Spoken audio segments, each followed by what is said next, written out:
And welcome back to a worst to best video. I haven't done one of these in a little while, and I was going to do it yesterday, and I just didn't get around to it. And I basically said to myself, why don't you do it today? So I said, screw it. And obviously, as you can tell, this subject is the characters of 2.5 Men. Who do I think worst to best was the worst and best character in 2.5 Men?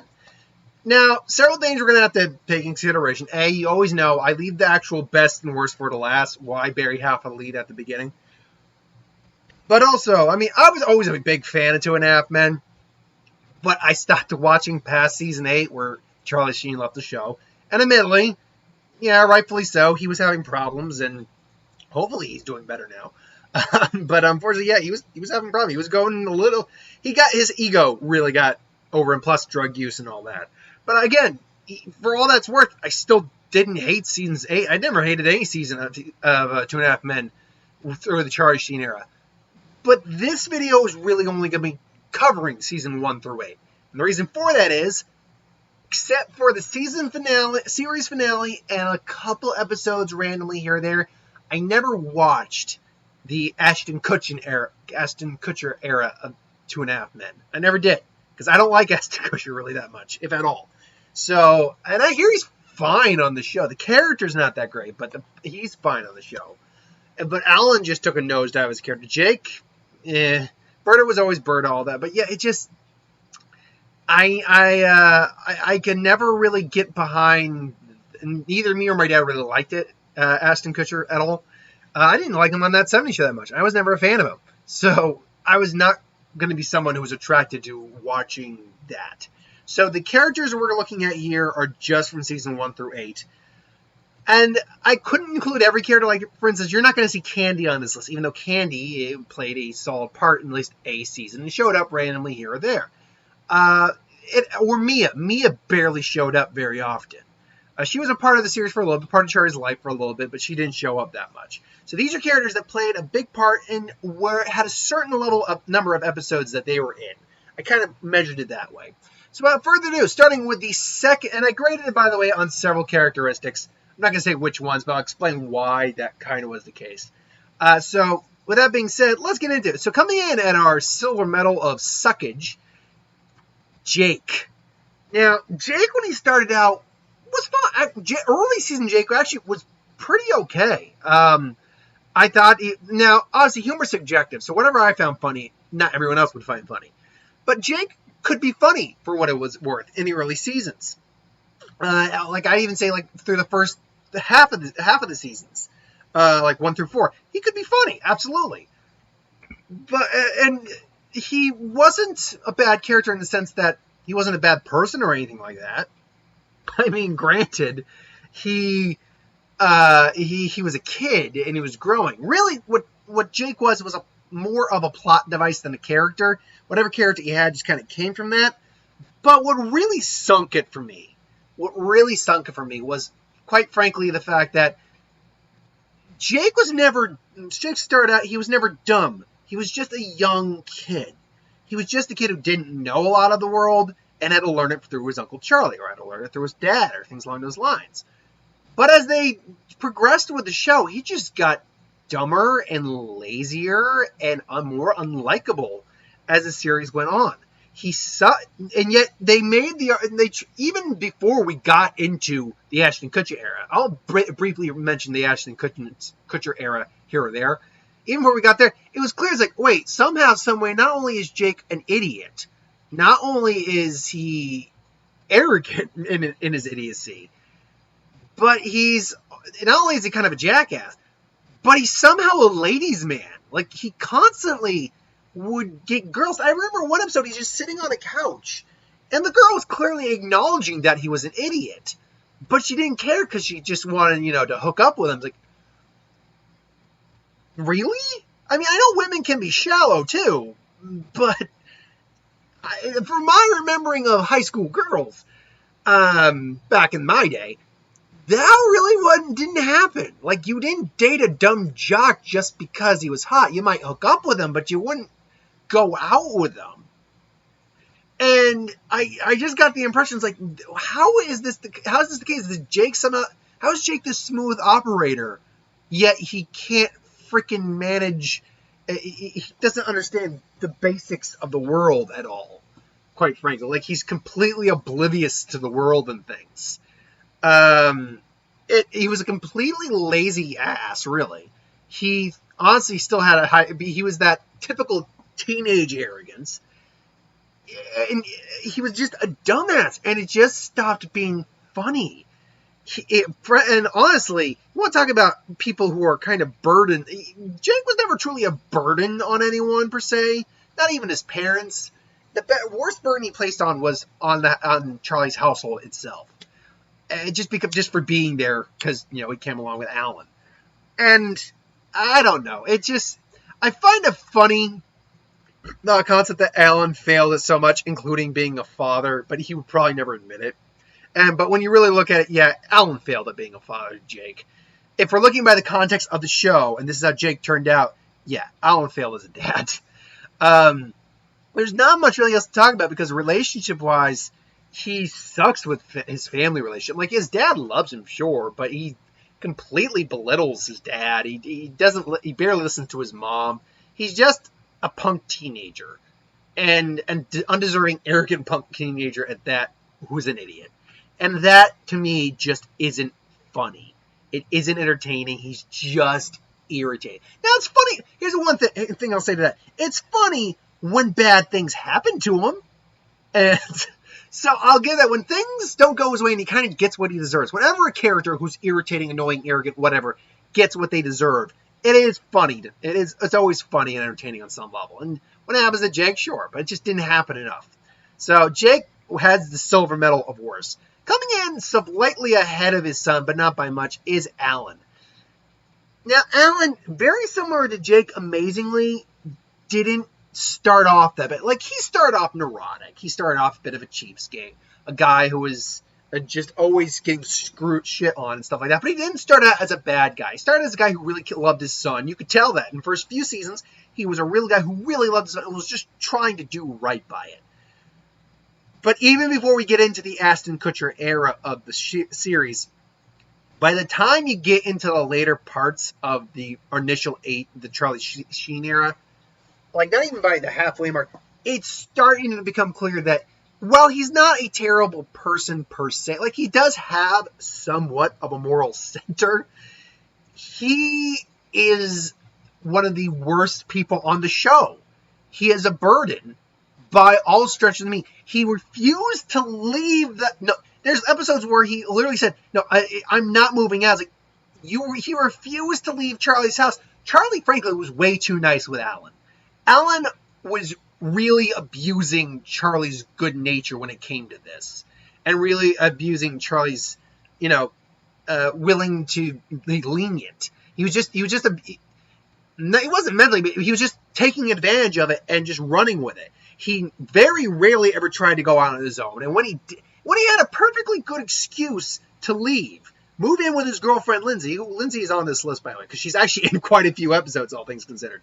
And both in the original series and in the later part of the season, or series.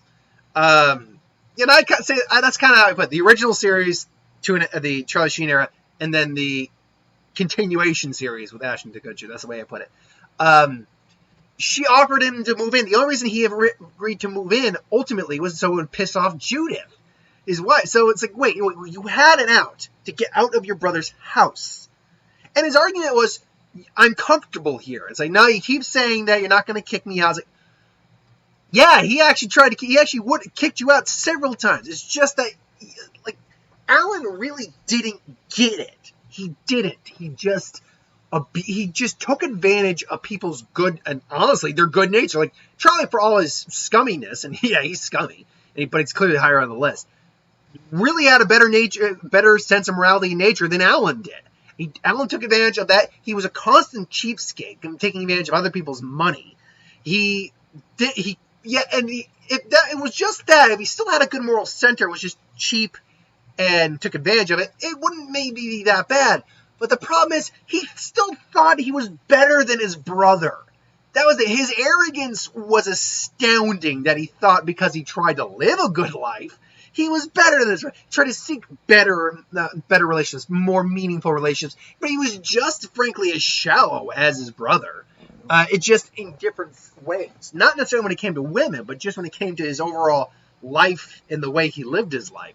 Alan, quite frankly, when they all break it down, while not the worst person in the world, is a pretty lousy guy when you break it down.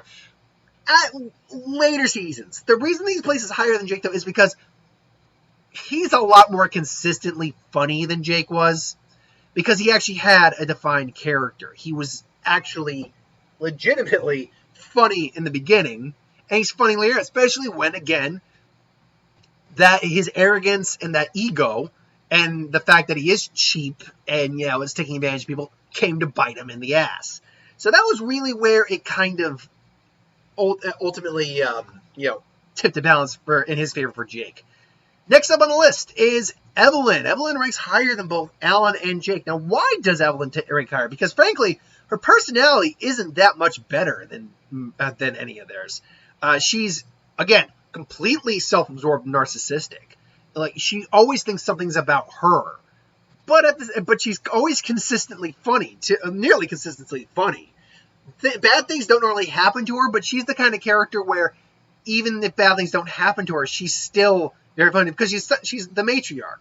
She's the one who's in charge. She's the one who kind of dictates their life to some degree, and the fear they kind of live in of their mom is very funny. Evelyn's always got a lot of quippy one-liners. I mean, is she a burden on her kid's life? To a degree, because in one episode, Charlie does kind of ultimately call her out for her bullshit. It's like, I'm not saying you, but if I do, it's because you're a narcissistic bloodsucker who drove my father into a grave. And basically talks about, it's like, you didn't care about me or Alan, drop us off wherever, like that Kitzbah in Israel where you're beat up for not even being Jewish. Now you come in constantly in our lives, dumping guilt on us for not being good sons and blah, blah, blah. And then she basically just goes, well, when you're ready to actually talk about it, whatever. You're clearly not ready to talk about it. It's like she doesn't want to believe that she was the bad person. I take it back. There was an episode in the very early season, like I think season 1, where she did admit that, alone to Charlie, mind you, that things were not always easy and that she probably had a part to play with them because she got her heart broken at one point. And then Charlie and her actually have a better relationship, I think, than her and Alan, surprisingly. Because unlike Alan, Charlie doesn't, exceptional one time, and he tore the check up. He doesn't take money from his mom. He doesn't ask anything of her. And they do have a bit more of a similar lifestyle than Alan and her. In fact, there's a couple episodes where they're able to really have some decent conversations, even get along with each other. So, surprisingly, she had a relative. I mean, yeah, there's one episode with him and Chelsea and her mom, and she's like, hello, reason to go to hello, Charlie. Hello, reason I go to therapy. You go to therapy because you're too weak. I'm too weak because you broke my spirit. Can you guys not do this? What? We're just saying hello. Yeah, what? It's like, that's kind of their relationship, and they accept it. Whereas her and Alan, again, because he is a sponge type character, does constantly ask for help and kind of constantly try to, get something from Evelyn in some way. Maybe not constantly, but oftentimes he will try. He goes to work for her just so he can, get some more money. He'll ask her. Had her buy him a car, and then he owed her a favor. Like the relationship with Charlie actually seemed a lot better than it did with Alan, which was weird. But I mean, take that out of the equation. I mean, Evelyn, for what it's worth, the biggest issues for Alan, Jake, and Evelyn was really that Evelyn never grew as a character. Evelyn stayed consistent. Alan actually digressed as a character. Jake digressed as a character. Like, there was just nothing in terms of growth with these characters. That, I think, is the big thing that separates these characters and possibly another character coming up from a few of the other characters higher on the list, that the other characters actually tried to grow to some degree. So that's Evelyn. Next up on the list, which brings us to number 6 spot, is Judith. Now, Judith is someone, again, who's about as consistently funny as Evelyn, in the sense that, yeah, her attitude is very shrewish, very demeaning, very demanding.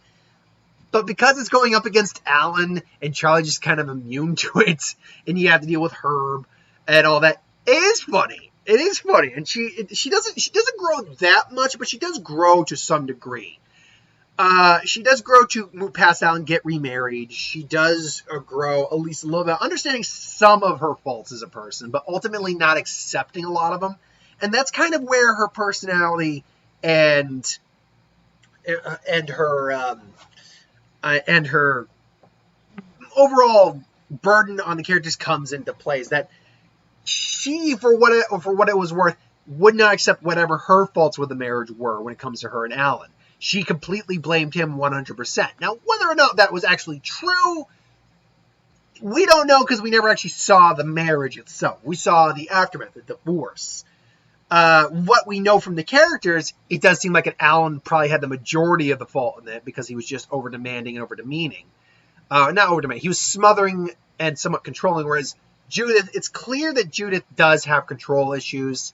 It's clear that she is very hard to manage. She's very difficult to deal with in many ways. But that seemed to come honestly later with the resentment towards Alan. And the only burden she really places on anyone's life is on Alan. So it's actually, that's where she gets a lot of her humor from. And it really does kind of pay off, in my mind. Coming in at the halfway mark now, we have probably a consistently funny character in Berta. Berta is just Berta. Berta is one of the characters who's just always funny. There's very little times when Berta isn't getting a laugh. And she doesn't have a bad character either. Like, Berta really doesn't grow that much, but Berta doesn't really need to grow that much. She's always consistent. She's always someone she's unlike a lot of the other characters. She is world-wise to main degree. Like, she talks about, her trailer, her ex-husband left with her mobile home. She gave money to, I believe, one of her kids, and it turns out their spouse created a meth lab. All this, she knows the inner workings of the world. She constantly can get pot and stuff like that. She's very world knowledgeable. She's very street smart, and because of that, she has a lot of sass and attitude. But at the same time, she's hardly a bad person. We know she's actually a pretty solid person. She'll help someone out if she needs to. She works for Charlie, and she doesn't work for Alan, but she works in the same house as Alan, dealing with it, and she takes them on, regardless. And she even points it out, I took on with my usual good cherub-like spirit. So she puts up with a lot, but at the same time, she's got a good attitude about it because she doesn't take crap from these individuals who, frankly, don't have a backbone to stand up to her anyway. And frankly, she had a pretty solid relationship with Charlie as it is. Alan, she grew accustomed to, but she did not like Alan from the get. A lot of people don't like Alan from the get, quite frankly. She ultimately is just a solid character who, frankly, just can get a laugh, is able to get along with those people, and just is able to ultimately remain who she's been since the start of the series. She's one character who hasn't changed since the beginning of the series. Coming in number 4 slot, we have the big man himself, Charlie Harper. Charlie is, again, he was one of the main leads of the series. Frankly, he was the main lead. He was pretty much he was always funny. Now, is he a sleazy character? Oh yeah, he's a sleazy character. He's a womanizer. He's a drinker. He's a gambler. But that, honestly, the weird thing about that, and this is from my perspective, and as a guy, obviously that's kind of biased, Charlie never went out of his way to hurt someone. He was just living his life. Now, people did get hurt because of his actions, and he became aware of that, and sometimes he fessed up to it, and sometimes he tried to avoid doing it. It was a very odd thing for his personality. It showed that he showed enough compassion to take both Alan and Jake in, and while he did get fed up with Alan several times and temporarily kicked him out, he never ultimately kicked him out because ultimately Charlie Harper was not a bad person. He was actually a relatively good person in a moral sense, but he was also a guy who wasn't against bending those morals. He definitely had his flaws, certainly. No one's going to argue that. The womanizing, the sleeping with married women or women who were in relationships. He never had a problem doing that. So he was definitely not a perfect human being. But what really separates him from any of the other characters on this list is that Charlie actually made attempts to grow. Whether it succeed or not, that's its own question. But he actually made attempts to grow as a person. He tried to have more meaningful relations. He almost got married twice. With Mia, first with Mia, then with Chelsea. He tried to actually help his brother. He tried to help his nephew. It's not his fault that his brother is Alan and his nephew was Jake. It's not his fault on that. And really, when you really see how he actually behaved in relationships, he really wasn't a bad guy in a relationship. He wasn't. I mean, was he perfect? Again, no, but no one is. But he tried to make it work with Chelsea, and it just unfortunately failed. He tried to make it work with Mia, but unfortunately it failed. And to be fair, Mia, I'm not saying Mia was a bad person or anything like that, but Mia's not on this list. But Mia probably actually would have ranked maybe a little higher on the worst side of the scale, because Mia was going to say, we're going to just kick Jake and Alan out and basically throw them on the streets. It's like, yeah, I mean, I get it, Mia, but no. And then Charlie's like, no, I'm not going to do that. And admittedly, he said later on that he used that as an excuse to back out of the wedding. But still, he wasn't going to throw his brother out on the street. And then later on, when Mia comes in and, Charlie tries to help her get a singing career, and we learn she can't sing for crap. Something fell. She can't sing worth a damn. She later hits on Charlie and says, we'll go back to my place and I'll thank you. Basically, she knew he was engaged, and yet she still made a move on him. And then Charlie's like, mostly because he was constipated and had to make a choice. He's like, no, I'm engaged to Chelsea and I love her and you can't sing, all that. So, and then he just goes to the bathroom. It's like, yeah, and she's upset because it's like, lady, you met his fiance, you know this. And he's actually trying to be a good person. So, unfortunately, no, that's on you as a person. And Charlie actually made attempts to avoid doing bad things. Like, he made attempts to be in a meaningful relationship. He made attempts to grow as a person. Now, unfortunately, those attempts usually kind of faltered and he fell through. But the fact is that Charlie Harper actually tried to grow. And that's what really separated him from pretty much everyone else on the list. Some of the characters didn't need to grow. Berta didn't need to grow. Evelyn probably did need to grow, but she didn't, and that's fine. But Charlie actually did try to grow, and that gave him a lot of brownie points in this. Coming in now at the number 3 spot, the third best character show was surprisingly Chelsea. Now, you might ask why Chelsea's on this list. Well, Chelsea was actually in roughly 30-some-odd episodes. I want to say like 35? And that's kind of, and when I was thinking of this list up, I knew I wanted to have Chelsea on the list. So when we got to the actual list of characters, I had to see how many episodes they actually were a part of. And there we go.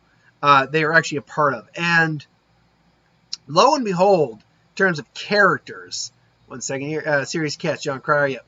Where was it? Chelsea started, 36 episodes. Now, what I basically ended up doing was capping it off at the 30 episode mark. If they hadn't been in 30 or more episodes, then I did not include them on the list. So ultimately, that's how this list got handled out. Minus again, Walden. Chelsea was interesting. Chelsea was funny. She was funny. She was fun. But she was more of the straight woman to Alan and Charlie in their antics. She didn't really grow that much. If anything, we actually learned about her character in the sense that, first off, she wasn't a burden. She was one of the loves of Charlie. It's like she was a legitimate love of Charlie Harper's life. Her and Mia would probably be like two of the big ones, if any of them. But the thing is that we learn a bit of that she isn't actually a perfect person. She withheld information from Charlie about things like her real estate and stuff like that. And ultimately, she actually came and apologized to Charlie for that, which is a big thing in a lot of relationships, especially when you have a fight with your significant other, that you can admit to the other that you're the one who's at fault, not that they were the one at fault. She really wasn't asking for much out of the relationship, just for him to do the basic things a normal couple would do. And for the most part, he kind of, he acquiesced to that. Where we kind of see a bit of faults in her character really are just minor things. Again, not telling him things. I will say the one episode that I'm always on Charlie's side is the episode where Alan moved Melissa in. And she convinced Charlie to do that. And, she didn't see the problem with that. And basically it was the women running the house. I'm like, yeah, I actually had a serious problem from a character standpoint. I was like, no, it's his house. You had no right to do that. If you had asked him if you could do that and he disagreed, eventually we know Charlie probably would have been persuaded by Chelsea to do it and come around. But all you did was bolden Alan to have power that he didn't have, to make choices that he wasn't allowed to make. Alan had no right to make those choices. Chelsea had only a minor right to make those choices because she was the fiance of Charlie. But ultimately, it's still Charlie's house. So that's where she kind of overstepped her boundaries a little bit, as well as, not telling Charlie the truth. But ultimately, Chelsea was just a good person who, ultimately could have made for a really good relationship with Charlie had Charlie's own insecurities not screwed it up. And she even admitted that with I can't remember the name of the lawyer, that she was able to, or that she was she ultimately did end up in a bit of a relationship with and had affections for. She even admitted that, yeah, okay, I see things in him that I don't see in you, and yeah. And ultimately, yeah, it was really Charlie's own insecurities that really ultimately killed the relationship, unfortunately. But she wasn't without her own. But that also actually did make her a bit more of a fleshed out character. Ultimately, though, she is ultimately a very good person. She was consistently funny, and she was never a burden on anyone. Ultimately, it played out for her that when I did ran the math, for me anyway, she was the number 3rd best character on the show. Coming in number 2 was Lindsay. Now, Lindsay actually was usually really fun. She was an independent woman, had to raise a pothead son. It's kind of Jake's situation where the son was a dumbass. And, she had a lot. Lindsay actually had a lot of personality and a lot of patience to not only be involved with Alan, but to keep going back to Alan and dealing with his insanity, his relationship, that he brought to the relationship. Because for you to be able to consistently go and date Alan and come back to him, that's impressive. And yet she didn't put up with his bullcrap either. When he was acting completely insane because he thought she and Charlie were having a fling together, she didn't put up with it. Like when she gave him a key and then he, called out Charlie and said, "Oh, it started going crazy." She took the key back. When he, came to the door at the party covered in dog crap, skunk, and ketchup, she's like, "Where is that son of a bitch?" Like, he left. That's what I've been trying to tell you. And he just, it's like, hug, and it's like, no. Alan, that was Alan's own insecurities. Yet she was able to keep going back to him, which I found incredibly impressive. Frankly, she was just a good person. That's the amazing thing about it. Of everyone here, she was just a good person. She had her flaws, nothing serious, but she had her flaws, definitely. She was, maybe she didn't always get a laugh, but she certainly got a lot of laughs, and that goes a long way, I think. So coming in then at my number one, the worst, or actually let's start with the best, since I already got here. The best character in my mind on 2.5 Men, from both a humor standpoint, a character standpoint, everything like that, Herb Melnick. Herb Melnick, first off, it's Ryan Stiles. You can't go wrong with Ryan Stiles. The man is just, been around in this business so long. He is just funny, man. He's just Ryan freaking Stiles. So the humor was never a problem. Growth-wise, he went from the pediatrician to the husband, and yes, he has to deal with Judith's insanity, but he seems to be able to deal with it in some level. Is he a burden? He's not a burden on no one. If anything, he actually gets along really well with both Alan and with Charlie, which is very impressive indeed. Alan or Charlie even says at one point, he's like, "Why don't you get back together, Alan? I'll keep Stretch out there. I've kind of grown fond of the So he's just a likable guy. If there's one minor flaw with his personality, it was the fact that he kind of would have been willing to have an affair if he could have gotten away with it. But that tells us that Judith is a bit of a hard person to really love. But he still makes it work. He's good. He's good with his marriage for what it's worth. He's good with Jake. He's good with Alan and Charlie. He's just a good guy. He's your average guy, really. More so than Alan, he is definitely your average guy. And I think that goes a very long way towards his likability. So coming in at the worst character, if you know at the characters and how often they've shown up on the show, then you know who came in at number one. It's Rose. As a character, first off, Rose is pretty funny. I mean, she's not laugh out loud funny. It's the creepy factor of her and their stalker nature that makes her funny. But that being said, where the humor comes in, her growth doesn't grow at all. No, she is a psychopath. She is literally stalks you, can't let go, is obsessed, and then when trying to kill you, instead keeps you locked in her dungeon. It's like, Charlie escaped? No. Prisoners escape. People who are afraid of commitment run away. It's like, Rose should have been locked up.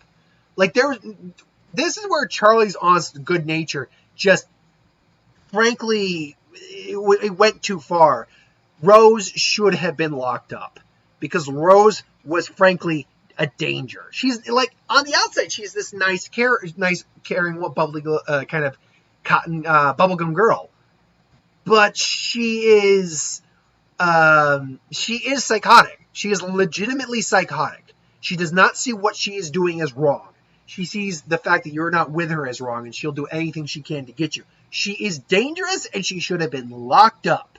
Unfortunately, that wasn't the case. And had Charlie Sheen managed to stay at least through one more season, I'm certain he would have left Rose, and Rose would have, the whole plan between her and Charlie would have been broken, and we would have gotten that and all that. And maybe she would have actually been locked up. Who knows? But unfortunately, that's how true psychopaths work, is that they can act perfectly normal in normal settings. And that way, no matter how many times you try to, and that's probably why she never got locked up, because she could act perfectly normal every other, just in public and around the police. So ultimately, that's probably why she was never, put away. But when you break it down in terms of the worst character, in terms of a funny perspective, she's funny. She is funny. But in terms of a growth, a burden, her relationships, all that, she is the worst character on 2.5 Men. But that is my personal opinion. What do you think? Do you think Charlie was the best character? Do you think he was the worst character? Do you think it was Chelsea, Herb, Alan, Rose? Let me know in the comments below. What do you think on that? But anyway, thanks for watching. Hope you enjoyed. Like, comment, share, subscribe. As always, if you want us to review something, put in the comments below. Let us know. We'll do a review of it at some point. Ideas for who would win, Star Wars, Superhero, Magic, What If, anything new on the channel, put that in the comments below as well. I'll get that at some point. So thanks for watching. Hope you enjoyed, and I'll see you folks next time. Later.